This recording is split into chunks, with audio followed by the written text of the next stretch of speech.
C'est le moment de la carte de la semaine, une présentation de card-d'uniondepot.ca. C'est votre détaillant de cartes sportives et non sportives. Plus de 60 000 articles disponibles sur eBay et une cote parfaite de satisfaction à 100%.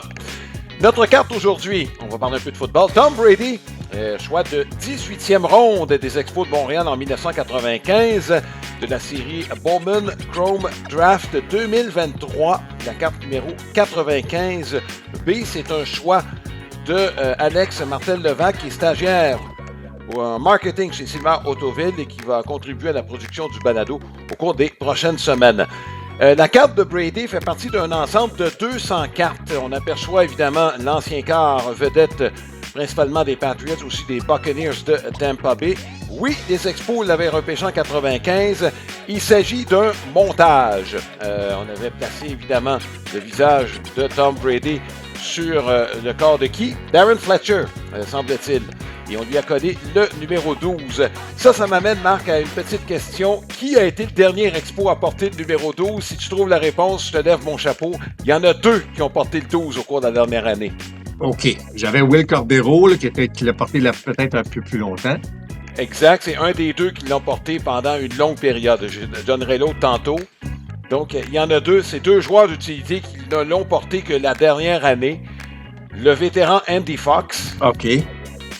Qui l'avait porté. Et le tout dernier a eu une carrière par la suite avec les Twins du Minnesota comme super joueur d'utilité. Un peu comme Jamie Carroll. Non, c'est pas Jimmy Carroll. C'est une bonne réponse, mais c'est pas Jimmy Carroll.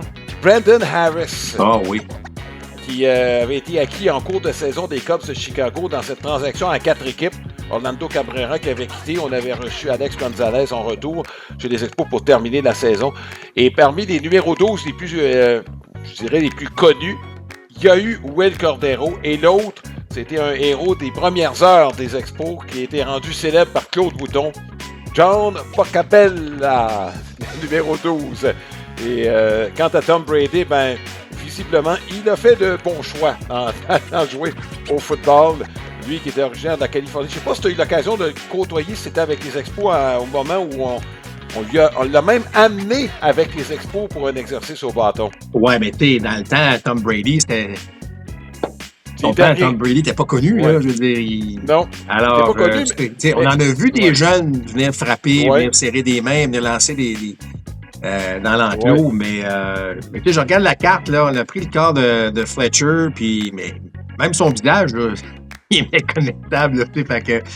Mais effectivement, c'est la seule organisation avec laquelle il a été associé au baseball, évidemment, Tom Brady. Oui, et c'est pas le seul joueur que les Expos ont repêché qui finalement s'est tourné ailleurs.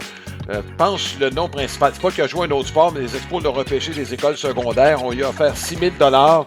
Plus tard, c'était un choix de première ronde des Aces d'Oakland, Mark McGwire. Est-ce qu'on aurait pu amener McGwire à Montréal? Regarde, si on s'était donné la peine, peut-être, on ne sait jamais, mais McGwire par la suite, qui a fait son nom évidemment avec les Aces d'Oakland et les Cards de Saint-Louis.